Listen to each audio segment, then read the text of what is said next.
journey to unlock our nation's tremendous potential for greater prosperity and global positioning under the leadership of Honorable Prime Minister Shri Narendra Modi. As we complete the first quarter of the 21st century, continuing geopolitical headwinds suggest lower global economic growth over the medium term.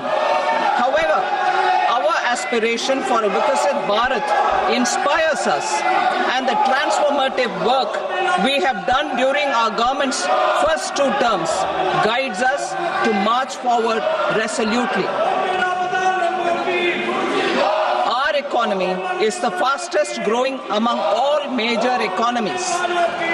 Our development track record for the past 10 years and structural reforms have drawn global attention. Confidence in India's capability and potential has only grown in this period. We see the next 5 years as a unique opportunity to realize Sabka Vikas, stimulating balanced growth of all regions. The great Telugu poet and playwright Gurujada Apparao had said, "Deshamante matti kadoy, deshamante manushuloy," meaning a country is not just its soil, a country is its people. In line with this, for us, Vikasit Bharat encompasses zero poverty, 100% quality good school education, access to high quality, affordable and comprehensive health care, 100% skilled labor with meaningful employment, 70% women in economic activities, and farmers making our country the food basket of the world.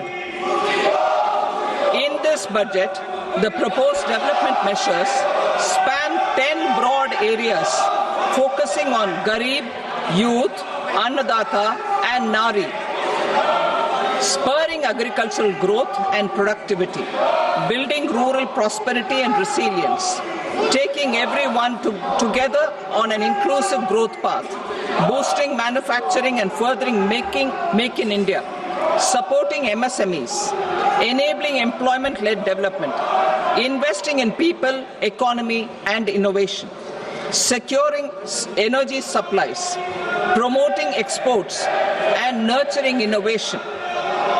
For this journey of development, our 4 powerful engines are agriculture, MSME, investments and exports. The fuel, our reforms, our guiding spirit, inclusivity, and the destination, Vikasit Bharat. This budget aims to initiate transformative reforms across 6 domains. During the first 5 years, these will augment our growth potential and global competitiveness. The domains are taxation, power sector, urban development, mining, financial sector, and regulatory reforms. Agriculture as the first engine. Now I move to specific proposals, beginning with agriculture as the first engine.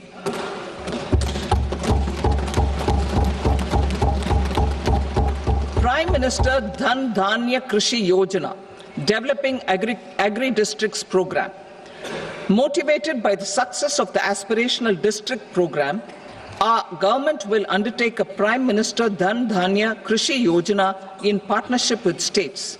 Through the convergence of existing schemes and specialized measures, the program will cover 100 districts with low productivity, moderate crop intensity, and below average credit parameters. It aims to 1. Enhance agricultural productivity, 2. Adopt crop diversification and sustainable agricultural practices, 3. Augment post-harvest storage at the panchayat and block level, 4. Improve irrigation facilities, and 5. Facilitate availability of long-term and short-term credit. This program is likely to help 1.7 crore farmers. Building rural prosperity and resilience. A comprehensive multi-sectoral rural prosperity and resilience program will be launched in partnership with the states. This will address underemployment in agriculture through skilling, investment, technology, and invigorating the rural economy. The goal is to generate ample opportunities in rural areas so that migration is an option but not a necessity. The program will focus on rural women, young farmers, rural youth, marginal and small farmers, and landless families. The details are in Annexure A. Domestic best practices will be incorporated, and appropriate technical and financial assistance will be sought from multilateral development banks. In Phase 1, 100 developing agri-districts will be covered. Atmanirbharta in pulses. Our government is implementing the National Mission for Edible Oilseed for achieving Atmanirbharta in edible oils. Our farmers have the capability to grow enough for our needs and more. 10 years ago, we made concerted efforts and succeeded in achieving near self-sufficiency in pulses. Farmers responded to the need by increasing the cultivated area by 50%, and government arranged for procurement and remunerative prices. Since then, with rising incomes and better affordability, our consumption of pulses has increased significantly. Our government will now launch a 6-year mission for Atmanirbharta in pulses with a special focus on Tuar, Urad and Masoor. Details are in Annexure B. Central agencies such as NAFED and NCCF will be ready to procure these 3 pulses as much as offered during the next 4 years from farmers who register with these agencies and enter into agreements. Comprehensive program for vegetables and fruits. It is encouraging that our people are increasingly becoming aware of their nutritional needs. It is a sign of a society becoming healthier. With rising income levels, the consumption of vegetables, fruits, and Shri Anna is increasing significantly. A comprehensive program to promote production, efficient supplies, processing, and remunerative prices for farmers will be launched in partnership with the states. Appropriate institutional mechanisms for implementation and participation of farmer producer organizations and cooperatives will be set up. Makhana Board in Bihar. For this, there is a special opportunity for the people of Bihar. A Makhana Board will be established in the state to improve production, processing, value addition, and marketing of makhana. The people engaged in these activities will be organized into FPOs. The board will provide hand-holding and training support to makhana farmers and will also work to ensure they receive the benefits of all relevant government schemes. Of seeds with high yield, pest resistance, and climate resilience, and 3, commercial availability of more than 100 seed varieties released since July 2024. India ranks 2nd largest globally in fish production and aquaculture. Seafood exports are valued at 60,000 crore rupees. To unlock the untapped potential of the marine sector, our government will bring in an enabling framework for sustainable harnessing of fisheries from Indian Exclusive Economic Zone and high seas, with a special focus on the Andaman and Nicobar and Lakshadweep Islands. For the benefit of lakhs of cotton growing farmers, I am pleased to announce a mission for cotton productivity. This 5-year mission will facilitate significant improvements in productivity and sustainability of cotton farming and promote extra long staple cotton varieties. The best of science and technology support will be provided to farmers. Aligned with our integrated 5F vision for the textile sector, this will help in increasing incomes of the farmers and ensure a steady supply of quality cotton for rejuvenating India's traditional textile sector. Kisan credit cards facilitate short-term loans for 7.7 crore farmers, fishermen and dairy farmers. The loan limit under modified interest subvention scheme will be enhanced from 3 lakh rupees to 5 lakh rupees for loans taken through the KCC. For Atmanirbharta in urea production, our government had reopened 3 dormant urea plants in the eastern region. To further augment urea supply, a plant with annual capacity of 12.7 lakh metric tons will be set up at Namrup in Assam.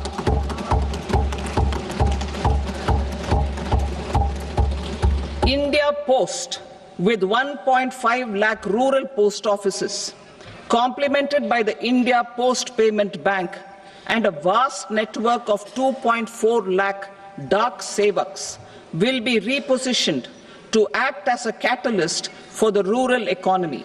Details are at Annexure C. India Post will also be transformed as a large public logistics organization. This will meet the rising needs of Vishwakarmas, new entrepreneurs, women, self-help groups, MSMEs, and the large business organizations.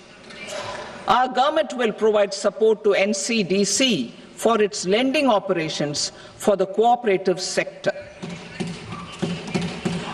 MSMEs as the second engine. Now I move to MSMEs as the second engine, which encompasses manufacturing and services with a focus on MSMEs numbering 5.7 crores. Currently, over 1 crore registered MSMEs, employing 7.5 crore people and generating 36% of our manufacturing, have come together to position India as a global manufacturing hub. With their quality products, these MSMEs are responsible for 45% of our exports. To help them achieve higher efficiencies of scale, technological upgradation, and better access to capital, the investment and turnover limits for classification of all MSMEs will be enhanced to 2.5 and 2 times respectively. This will give them the confidence to grow and generate employment for our youth. The details are given in Annexure D. To improve access to credit, the credit guarantee cover will be enhanced. First, for micro and small enterprises from 5 crore to 10 crore rupees, leading to additional credit of 1.5 lakh crores in the next 5 years. Second, for startups from 10 crore rupees to 20 crore rupees, with the guarantee fee being moderated to 1% for loans in 27 focus sectors which are important for Atmanirbhar Bharat. And for well-run exporter MSMEs, for term loans up to 20 crore rupees. Also for the micro enterprises, we will introduce customized credit cards with a 5 lakh rupee limit for micro enterprises registered on Udyam portal. In the first year, 10 lakh such cards will be issued. Fund of funds for startups. The Alternate Investment Fund, AIFs, for startups have received commitments of more than 91,000 crores rupees. These are supported by the fund of funds set up with the Government of India's contribution of 10,000 crore rupees. Now, a new fund of funds with expanded scope and a fresh contribution of another 10,000 crore rupees will be set up. A new scheme will be launched for 5 lakh women, scheduled castes and scheduled tribes, first-time entrepreneurs. This will provide term loans up to 2 crore rupees during the next 5 years. The scheme will incorporate lessons from the successful Stand Up India scheme. Online capacity building for entrepreneurship and managerial skills will also be organized. Measures for labor-intensive sectors. To promote employment and entrepreneurship opportunities in labor-intensive sectors, our government will undertake specific policy and facilitation measures. To enhance the productivity, quality and competitiveness of India's footwear and leather sector, a focused product scheme will be implemented. The scheme will support design capacity, component manufacturing and machinery required for production of non-leather quality footwear, besides the support for leather footwear and products. The scheme is expected to facilitate employment for 22 lakh persons, generate over 4 lakh crore rupees and exports of over 1.1 lakh crore rupees. Measures for the toys sector. Building on the National Action Plan for Toys, we will implement a scheme to make India a global hub for toys. The scheme will focus on development of clusters, skills, and a manufacturing ecosystem that will create high-quality, unique, innovative, and sustainable toys that will represent the Made in India brand. Support for food processing. In line with our commitment towards Purvodaya, we will establish a National Institute of Food Technology, Entrepreneurship and Management in Bihar. The institute will provide a strong fillip to food processing activities in the entire eastern region. This will result in 1. Enhanced income for the farmers through value addition to their produce, and 2. Skilling entrepreneurship and employment opportunities for the youth. Manufacturing mission, furthering Make in India. Our government will set up a national manufacturing mission covering small, medium and large industries for furthering Make in India by providing policy support, execution roadmaps, governance and monitoring framework for central ministries and states. Details are in Annexure E. Given our commitment to climate-friendly development, the mission will also support clean tech manufacturing. This will aim to improve domestic value addition and build our ecosystem for solar PV cells, EV batteries, motors and controllers, electrolyzers, wind turbines, very high voltage transmission equipment and grid-scale batteries. Investment as the third engine. Now I move to investment as the third engine, which encompasses investing in people, investing in the economy, and investing in innovation. Investing in people. Saksham Anganwadi and Poshan 2.0. Saksham Anganwadi and Poshan 2.0 program provides nutritional support to more than 8 crore children, 1 crore pregnant women and lactating mothers all over the country, and about 20 lakh adolescent girls in aspirational districts and the Northeast region. The cost norms for these nutritional support will be enhanced appropriately. Atal Tinkering Labs. 50,000 Atal Tinkering Labs will be set up in government schools in the next 5 years to cultivate the spirit of curiosity and innovation and foster a scientific temper among young minds. Broadband connectivity to government secondary schools and PHCs. Broadband connectivity will be provided to all government secondary schools and primary health centers in rural areas under the BharatNet project. Bharatiya Bhasha Pustak scheme. We propose to implement a Bharatiya Bhasha Pustak scheme to provide digital form Indian language books for schools and for higher education. This aims to help students understand their subjects better and in their language. National Centers of Excellence for Skilling. Building on the initiative announced in the July 24 budget, 5 national centers of excellence for skilling will be set up with global expertise and partnerships to equip our youth with the skills required for Make for India, Make for the World manufacturing. The partnership will cover curriculum design, training of trainers, and a skills certification framework and periodic reviews.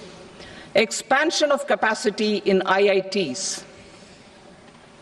Total number of students in 23 IITs has increased 100% from 65,000 to 1.35 lakh in the past 10 years.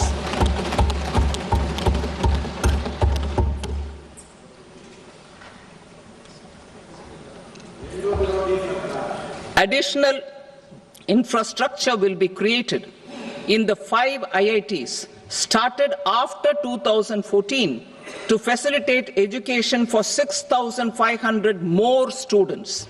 Hostel and other infrastructure capacity at IIT Patna will also be expanded.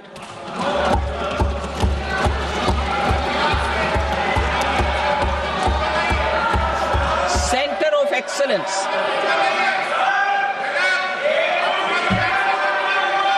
Center of Excellence in AI for Education. I had announced 3 centers of excellence in artificial intelligence for agriculture, health, and sustainable cities in 2023.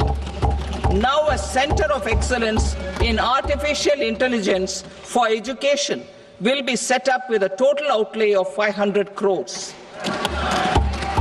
Expansion of medical education. Our government has added almost 1.1 lakh undergraduate and postgraduate medical education seats in 10 years, an increase of 130%. In the next year, 10,000 additional seats will be added in medical colleges and hospitals towards the goal of adding 75,000 seats in the next 5 years. Daycare cancer centers in all district hospitals. Our government will facilitate setting up of daycare cancer centers in all district hospitals in the next 3 years. 200 centers will be established in 25-26 itself. Strengthening urban livelihoods. Our government has been giving priority to assisting urban poor and vulnerable groups. A scheme for socio-economic upliftment of urban workers will be implemented to help them improve their incomes, have sustainable livelihoods, and a better quality of life. PM Swanidhi scheme has benefited more than 68 lakh street vendors, giving them respite from high-interest informal sector loans. Building on this success, the scheme will be revamped with enhanced loans from banks, UPI-linked credit cards with 30,000 rupees limit, and capacity building support. Social Security scheme for welfare of online platform workers. Gig workers of online platforms provide great dynamism to the new age services economy. Recognizing their contribution, our government will arrange for their identity cards and registration on the e-Shram portal. They will be provided health care under PM Jan Arogya Yojana. This measure is likely to assist nearly 1 crore gig workers.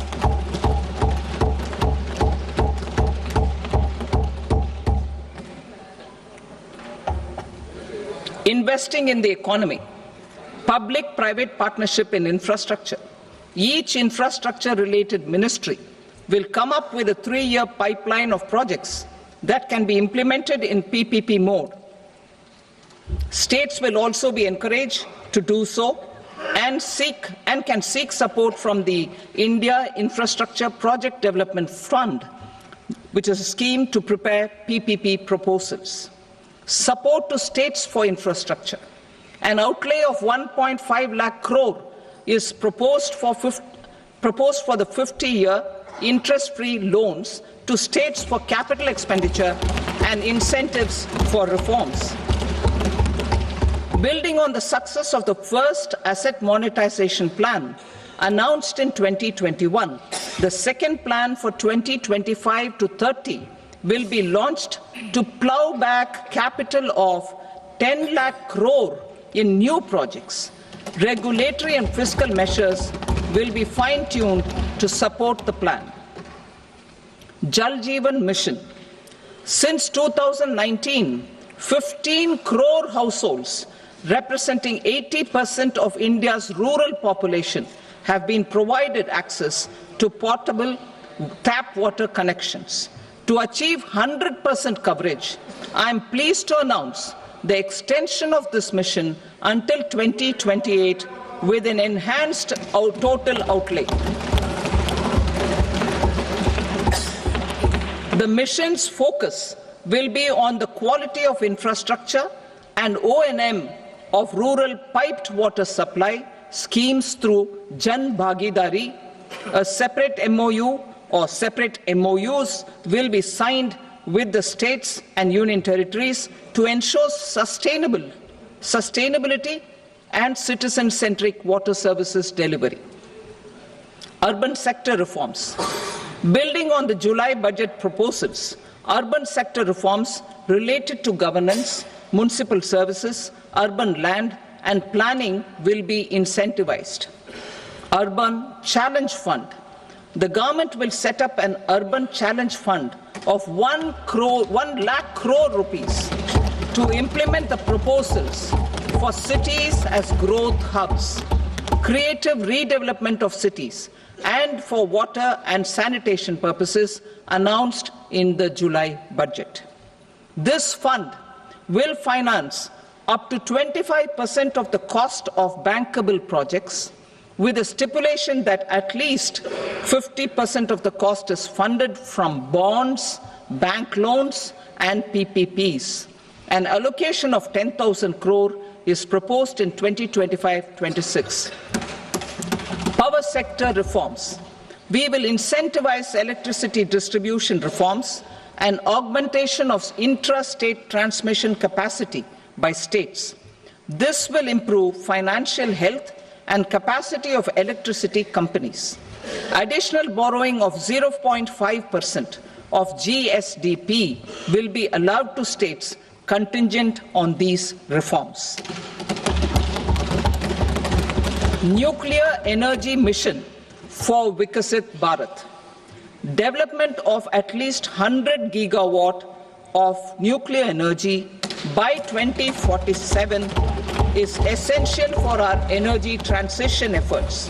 For an active partnership with the private sector towards this goal, amendments to the Atomic Energy Act and the Civil Liability for Nuclear Damage Act will be taken up. A nuclear energy mission for research and development of small modular reactors with an outlay of 20,000 crore will be set up. At least 5 indigenously developed small modular reactors will be operationalized by 2033. Shipbuilding. The shipbuilding financial assistance policy will be revamped to address cost disadvantages. This will also include credit notes for shipbreaking in Indian yards to promote the circular economy.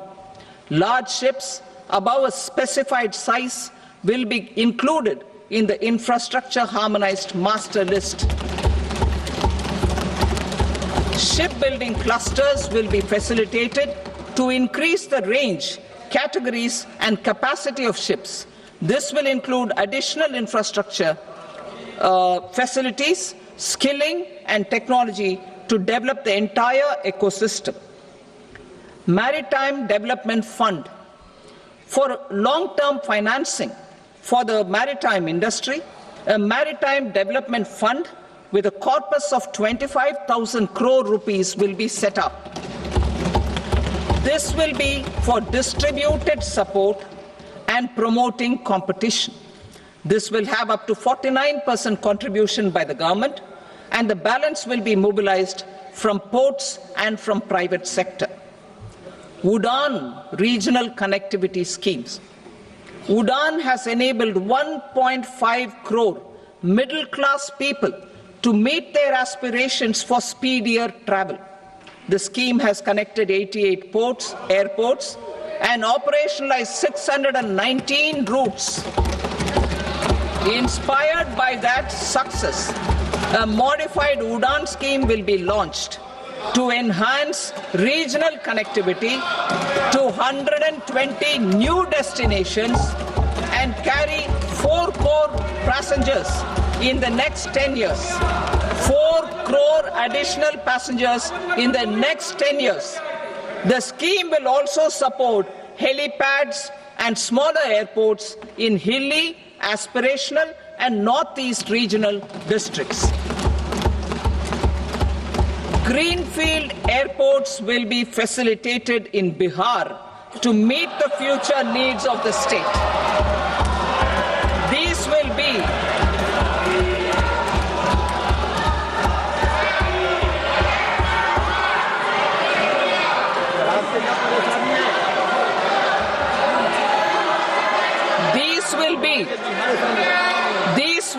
in addition to the expansion of the capacity of Patna Airport and a brownfield airport in Beta. Western Kosi Canal project in Mithilanchal.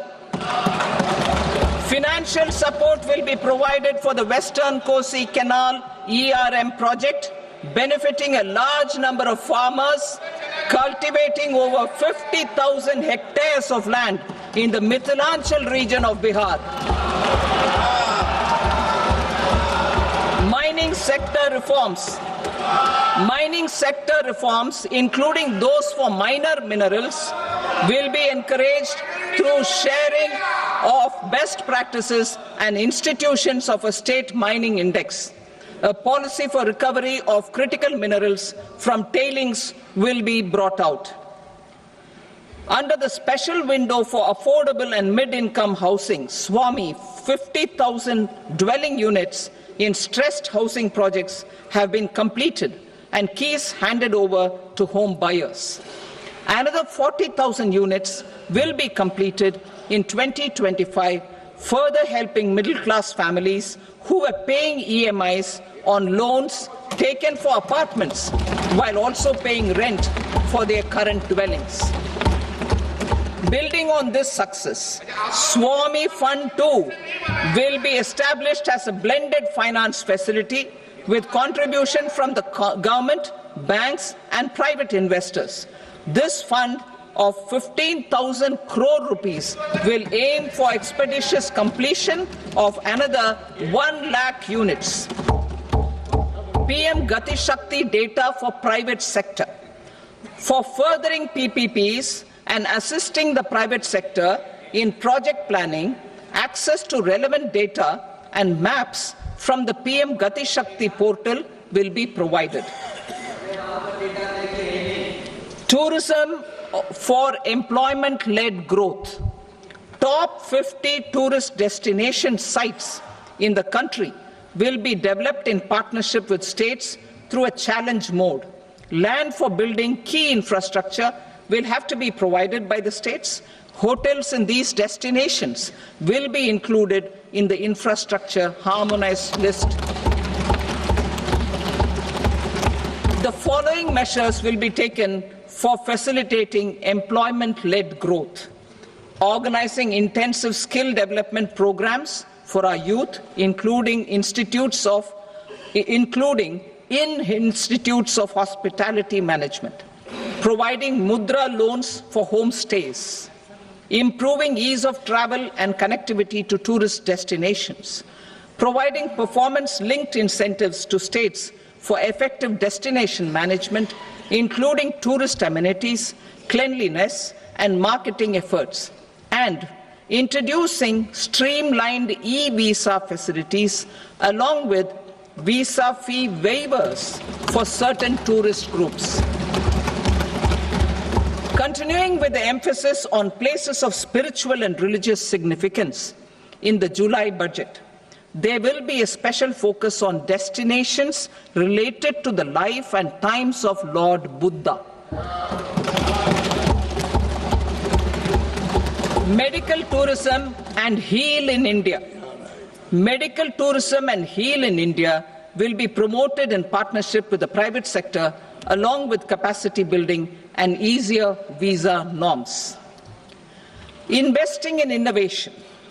To implement private sector-driven research, development and innovation initiatives announced in the July budget, I am now allocating 20,000 crore rupees for this purpose. A deep tech fund of funds will also be explored to catalyze the next generation startups as a part of this initiative. In the next 5 years, under the PM Research Fellowship Scheme, we will provide 10,000 fellowships for technological research in IITs and IISc with enhanced financial support. The second gene bank with 10 lakh germplasm lines will be set up for future food and nutritional security. This will provide conservation support to both public and private sectors for genetic resources. We will start a national geospatial mission to develop foundational geospatial infrastructure and data. Using PM Gati Shakti, this mission will facilitate modernization of land records, urban planning, and design of infrastructure projects. A Gyan Bharatam mission for survey, documentation, and conservation of our manuscript heritage with academic institutions, museums, libraries, and private collectors will be undertaken to cover more than 1 crore manuscripts. We will set up a national digital repository of Indian knowledge systems for knowledge sharing. Now I move to exports as the fourth engine. We will set up an export promotion mission with sectoral and ministerial targets driven jointly by the Ministries of Commerce, MSME, and Finance. It will facilitate easy access to export credit, cross-border factoring support, support to MSMEs to tackle non-tariff measures in overseas markets. A digital public infrastructure, Bharat Trade Net, for international trade will be set up as a unified platform for trade documentation and financing solutions. This will complement the Unified Logistics Interface platform. The BTN will be aligned with international practices. Support will be provided to develop domestic manufacturing capacities for our economy's integration with global supply chains. Sectors will be identified based on objective criteria. Facilitation groups with participation of senior officers and industry representatives will be formed for select products and supply chains. Through this, there are huge opportunities related to Industry 4.0, which needs high skills and talent. Our youth have both. Our government will support the domestic electronic equipment industry to leverage this opportunity for the benefit of our youth. A national framework will be formulated as guidance to states for promoting global capability centers in emerging Tier 2 cities. This will suggest measures for enhancing availability of talent and infrastructure, building bylaw reforms, and mechanisms for collaboration with industry. Our government will facilitate upgradation of infrastructure and warehousing for air cargo, including high-value perishable horticultural produce. Cargo screening and customs protocol will be streamlined and made user-friendly. Reforms as the fuel. Over the past 10 years, our government has implemented several reforms for convenience of taxpayers, such as faceless assessment, 2, taxpayer charter, 3, faster returns, 4, almost 99% returns being on self-assessment, and 5, Vivad Se Vishwas scheme.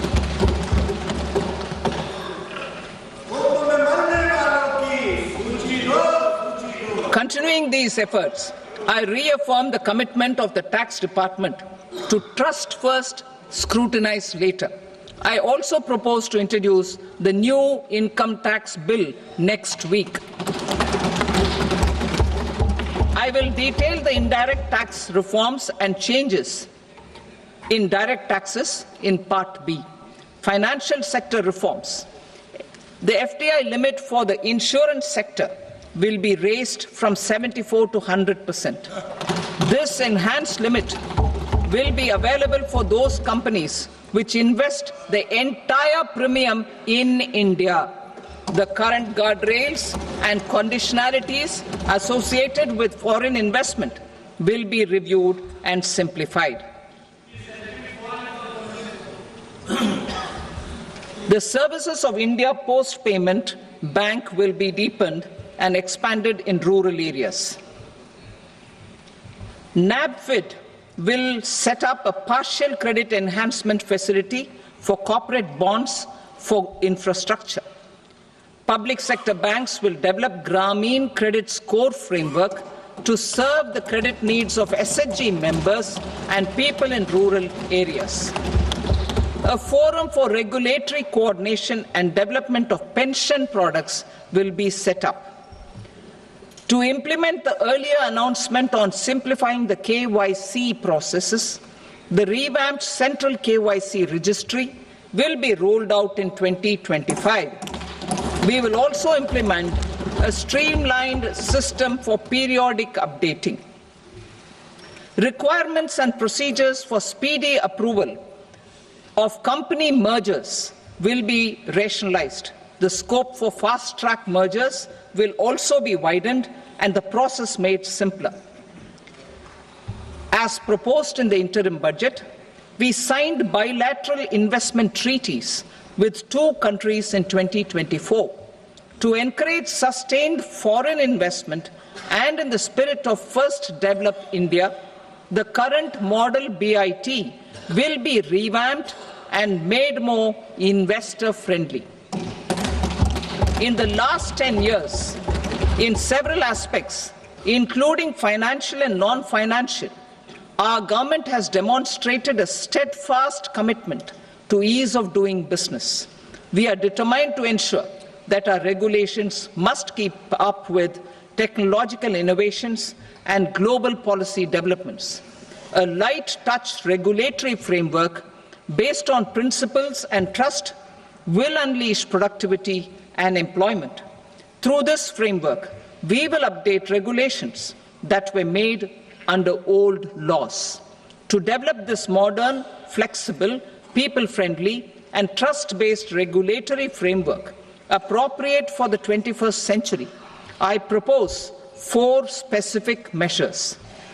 A high-level committee for regulatory reforms will be set up for a review of all non-financial sector regulations, certifications, licenses, and permissions. The committee will be expected to make recommendations within a year. The objective is to strengthen trust-based economic governance and take transformational measures to enhance ease of doing business, especially in matters of inspection and compliances. States will be encouraged to join in this endeavour. An investment friendliness index of states will be launched in 2025 to further the spirit of competitive, cooperative federalism. Under the Financial Stability and Development Council, a mechanism will be set up to evaluate impact of the current financial regulations and subsidiary instructions. It will also formulate a framework to enhance their responsiveness and development of the financial sector. In the Jan Vishwas Act 2023, more than 180 legal provisions were decriminalized. Our government will now bring up the Jan Vishwas Bill 2.0 to decriminalize more than 100 provisions in various laws. I now move to fiscal policy. In the July budget, I had committed to staying the course for fiscal consolidation. Our endeavour will be to keep the fiscal deficit each year such that central government debt remains on a declining path as a percentage of the GDP. The roadmap for the next 6 years has been detailed in the FRBM statement. Revised estimates for 2024-25.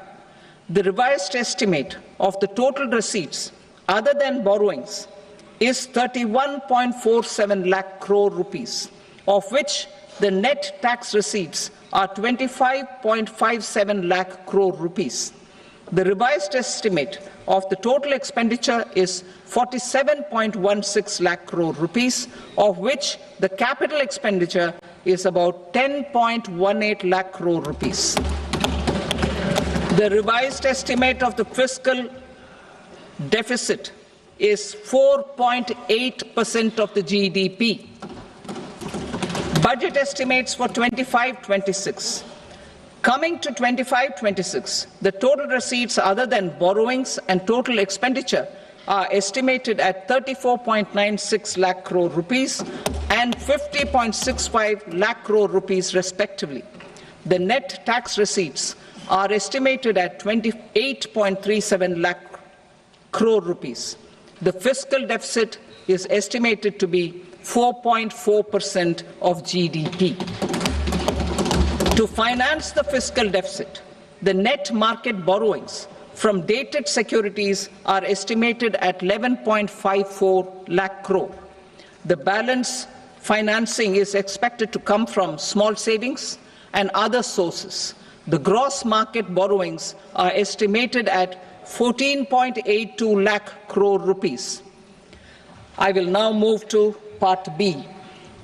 My proposals relating to customs aim to rationalize tariff structure and address duty inversion.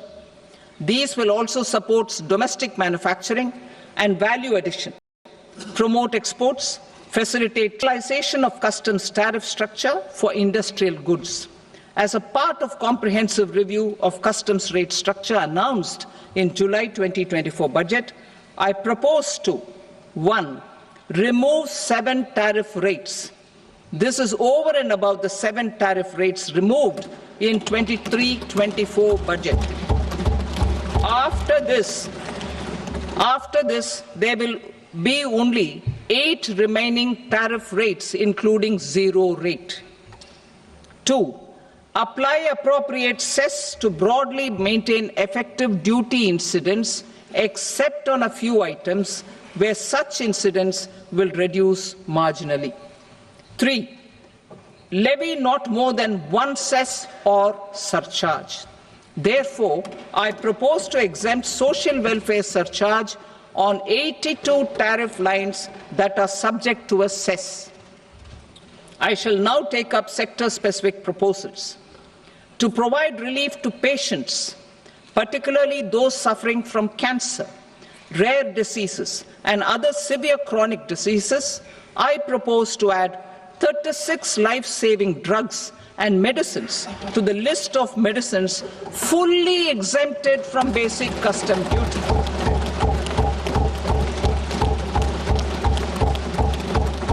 I also 6 life-saving medicines to the list attracting concessional custom duty of 5%.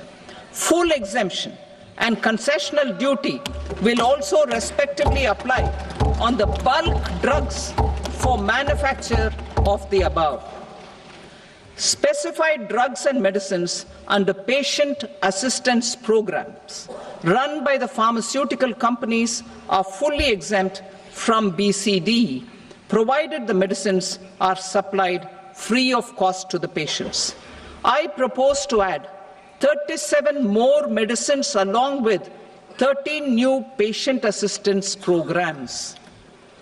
Support to domestic manufacturing and value addition. Critical minerals. In the July 2024 budget, I had fully exempted BCD on 25 critical minerals that are not domestically available. I had also reduced BCD of 2 other such minerals to provide a major fillip to their processing, especially by MSMEs. Now, I propose to fully exempt cobalt powder and waste, the scrap of lithium-ion battery, lead, zinc, and 12 more critical minerals. This will help secure their availability for manufacturing in India and promote more jobs for our youth. To promote domestic production of technical textile products such as agro-textiles, medical textiles, and geotextiles at competitive prices, I propose to add 2 more types of shuttle-less looms to the list of fully exempted textile machinery. I also propose to revise the BCD rate on knitted fabrics covered by 9 tariff lines from 10 or 20 to 20% or 115 rupees per kg, whichever is higher. Electronic goods. In line with our Make in India policy and to rectify inverted duty structure, I propose to increase the BCD on interactive flat panel display from 10% to 20% and reduce the BCD to 5% on open cell and other components. In 23-24 budget, for the manufacture of open cells of LCD, LED TVs, I had reduced the BCD on parts of open cells from 5% to 2.5%. To further boost the manufacture of such open cells, the BCD on these parts will now stand exempted. Lithium-ion battery. To the list of exempted capital goods, I propose to add 35 additional capital goods for EV battery manufacturing and 28 additional capital goods for mobile phone battery manufacturing. This will boost domestic manufacture of lithium-ion batteries, both for mobile phones and for electric vehicles. Shipping sector. Considering that shipbuilding has a long gestation period, I propose to continue the exemption of BCD on raw materials, components, consumables, or parts for the manufacture of ships for another 10 years.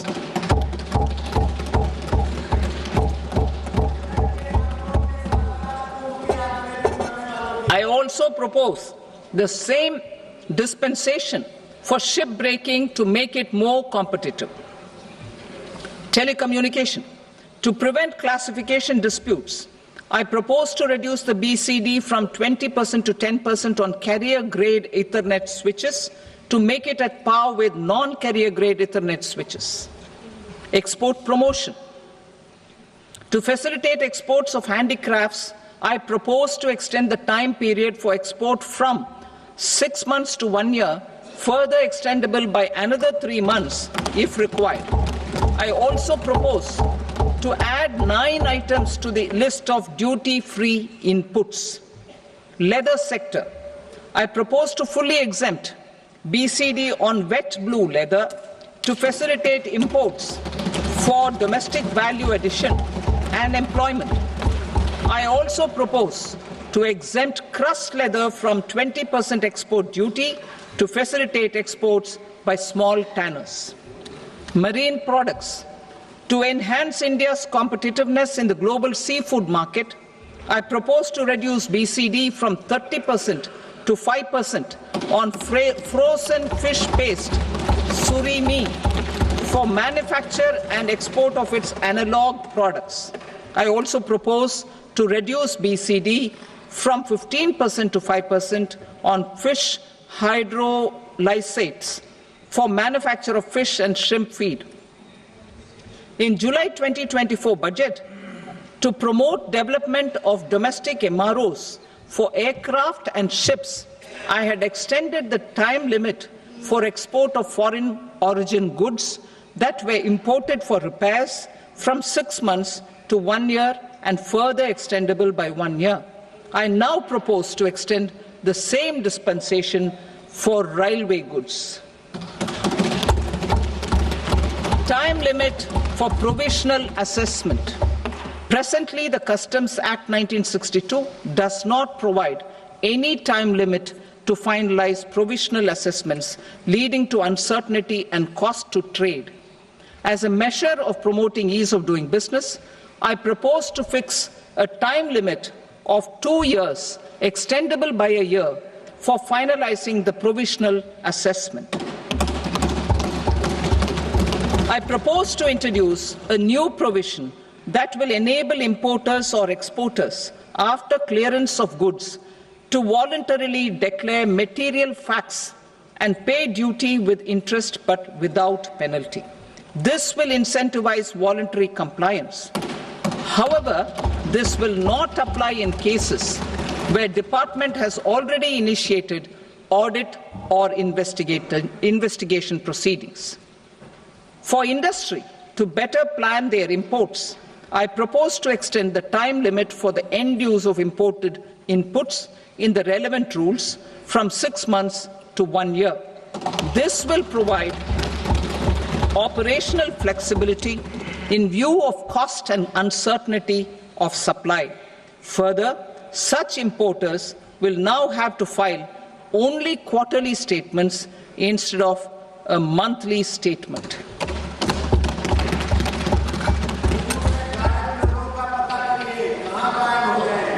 Direct tax proposals. In Part A, I have briefly underlined taxation reforms as one of key reforms to realize our vision of Vikasit Bharat. In respect of criminal law, our government had earlier ushered in Bharatiya Nyaya Sanhita, replacing Bharatiya Danda Sanhita. I am happy to inform this august House and the country that for new income tax bill will carry forward the same spirit of Nyaya in its drafting as well. The new bill will be clear and direct in text, with close to half of the present law in terms of both chapters and words. It will be simple to understand for taxpayers and tax administrators, leading to tax certainty and reduced litigation. Reforms, however, are not a destination. They are means to achieve good governance for our people and economy. Providing good governance primarily involves being responsive. The Tirukural captures this in verse 542, which reads, "Vaanokki vaazhum ulagallam, mannavan kol nokki vaazhum kudi," meaning, just as the living beings live expecting rains, citizens live expecting good governance. Our government is committed to keeping an ear to the ground and a finger on the pulse and responding while balancing our national building efforts.